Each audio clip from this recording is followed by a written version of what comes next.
बिस्मिल्लाहिर्रहमानिर्रहीम। My dear friends and students, अस्सलामु अलैकुम। हम आपको अपने यूट्यूब चैनल पर और आज की इस वीडियो में खुशामदीद कहते हैं। My dear friends and students, हमें अपनी रोज़मर्रा ज़िंदगी में और ख़ुसूसन कारोबारी मामलात में बहुत सारे फ़ैसलों का सामना करना पड़ता है। हमें चीज़ों का मुवाज़ना करके उनमें से बेस्ट अल्टरनेटिव्स को चूज़ करने का और जो बेस्ट अल्टरनेटिव्स नहीं होते, उनको रिजेक्ट करने का फ़ैसला अक्सर-ओ-बेशतर करने की ज़रूरत पेश आती रहती है। इस वीडियो में हम सीखेंगे कि अल्टरनेटिव्स को आइडेंटिफ़ाई कैसे करना है और उन अल्टरनेटिव्स को इवैल्यूएट कैसे करना है, ताकि हमें पता चल सके कि कौन-सा अल्टरनेटिव ऐसा है जो हमारी ज़रूरियात को बहुत अच्छे तरीके से पूरा करेगा और वो कौन-सी अल्टरनेटिव्स हैं जिनको हमें रिजेक्ट करना चाहिए। मेरी एक ज़रूरत है लैपटॉप। उस ज़रूरत को पूरा करने के लिए 3 तरह की कंपनीज़ हैं जिन्होंने कोटेशन दी है या मुझे वो लैपटॉप प्रोवाइड कर सकती हैं। नंबर 1 डेल की कंपनी है, नंबर 2 एचपी कंपनी है और नंबर 3 लिनोवो कंपनी है जो मुझे लैपटॉप प्रोवाइड कर सकती है और मेरी ज़रूरत को पूरा कर सकती है। अब मैंने इन तमाम अल्टरनेटिव्स का एनालिसिस करना है, इनकी इवैल्यूएशन करनी है ताकि मुझे पता चल सके कि कौन-सा अल्टरनेटिव तीनों में से ऐसा है जो मेरी ज़रूरत को अच्छे तरीके से, एहसन तरीके से पूरा कर सकता है। स्क्रीन पे आप देख सकते हैं कि इवैल्यूएशन ऑफ अल्टरनेटिव के टेबल में मैंने सबसे पहले वाले कॉलम में उन तमाम फीचर्स को लिखा है जो मेरी रिक्वायरमेंट्स हैं, जिनके बगैर मेरी ज़रूरत को पूरा नहीं किया जा सकता। वो तमाम रिक्वायरमेंट्स मैंने कॉलम नंबर 1 में लिखी हैं। उसमें रैम है, लैपटॉप की हार्ड डिस्क है, उसकी जनरेशन है, उसकी डिस्प्ले साइज़ है, उसकी प्राइस है। ये तमाम वो फीचर्स हैं जिनका उस लैपटॉप में होना अशद ज़रूरी है ताकि मेरी ज़रूरत को मुकम्मल तौर पे पूरा किया जा सके। नेक्स्ट कॉलम में अगर आप देखें तो उनके सामने एक नंबर आपको नज़र आएगा। ये वो नंबर्स हैं जो हर फीचर की अहमियत को ज़ाहिर करते हैं। 100 में से मैंने हर फीचर को एक नंबर असाइन किया है, किसी को 20 मार्क्स असाइन किए हैं, किसी को 30 मार्क्स असाइन किए हैं। ये ज़ाहिर करते हैं कि मेरे लिए उस चीज़ की अहमियत कितनी है।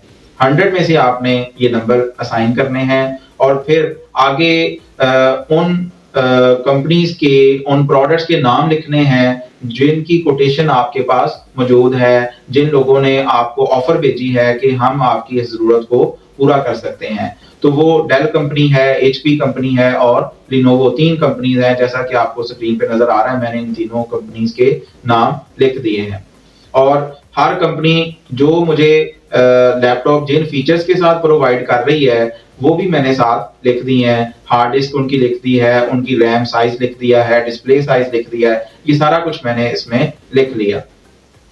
अब इवैल्यूएशन या एनालिसिस कैसे होगा? वो इस तरह होगा कि आपने हर फीचर के सामने जितने मैक्सिमम नंबर लिखे हैं, उनमें से हर एक प्रोडक्ट को असाइन करने हैं। जैसा कि आप स्क्रीन पे देख सकते हैं कि रैम को मैंने मैक्सिमम 20 मार्क्स वेटेज दी है कि 20% अहमियत, 100 में से 20% की अहमियत रैम मेरे मुताबिक किसकी अहमियत है? रैम की। तो अब देखें कि लिनोवो कंपनी आपको कितने जीबी की रैम दे रहा है, एचपी कितने की रैम दे रहा है और डेल कितने की रैम दे रहा है। तो स्क्रीन पे आप देख सकते हैं कि डेल कंपनी आपको मैक्सिमम जीबी की रैम प्रोवाइड कर रहा है, दैट इज 16 जीबी। तो इसलिए मैं इस डेल कंपनी के रैम के सामने जो नंबर असाइन करूंगा वो होगा 20 और एचपी आपको 12 जीबी दे रहा है और लिनोवो आपको 14 जीबी दे रहा है। 16 के बाद किसकी बारी आएगी? 14 जीबी वाले की। इसलिए लिनोवो को 15 असाइन किया जाएगा और जिसकी 12 जीबी की रैम है उसको 15 से भी कम नंबर असाइन किए जाएंगे। उसको आप 12 कर सकते हैं, मैंने यहाँ पे उसको 10 असाइन किए हैं। इसके बाद बारी आ गई हार्ड डिस्क की। हार्ड डिस्क सबसे ज्यादा जो हार्ड डिस्क मुझे मुहैया कर रहा है वो है एचपी।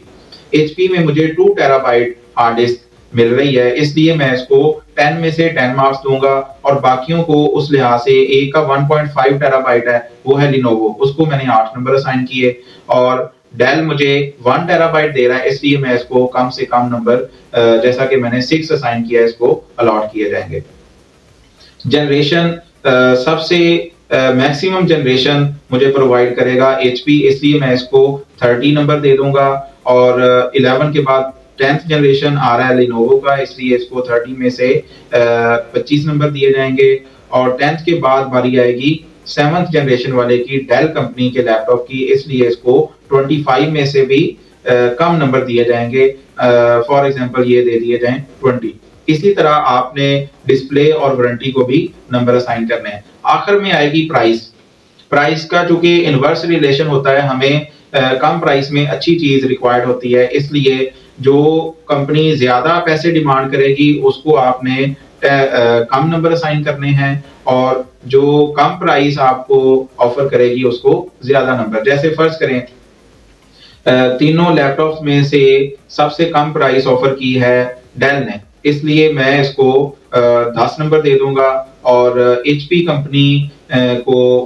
कंपनी ने सबसे ज्यादा कीमत हमें ऑफर की है, इसलिए इसको 5 नंबर और लिनोवो कंपनी ने डेल की निस्बत ज्यादा प्राइस हमें ऑफर की है, इसलिए इसको 8 नंबर असाइन किए जाएंगे। अब देखिए कि आखिर में जो आपने काम करना है वो है इन तमाम वेट्स को ऐड करना, टोटल करना, सम करना। जैसे ही आप सम करेंगे तो सबसे नीचे जो रो है उसमें आपको नजर आ रहा है कि लिनोवो कंपनी ने 86 मार्क्स हासिल किए और एचपी कंपनी ने 75 और डेल कंपनी ने 76 मार्क्स हासिल किए। इसका मतलब ये हुआ, इस टेबल की मदद से मुझे ये बड़ी आसानी से पता चल गया कि किस कंपनी के लैपटॉप को मैंने परचेज करना है और किस कंपनी के लैपटॉप्स को मैंने रिजेक्ट करना है। लिनोवो को एक्सेप्ट किया जाएगा और बाकी दो जो कंपनीज हैं उनके लैपटॉप्स को रिजेक्ट किया जाएगा।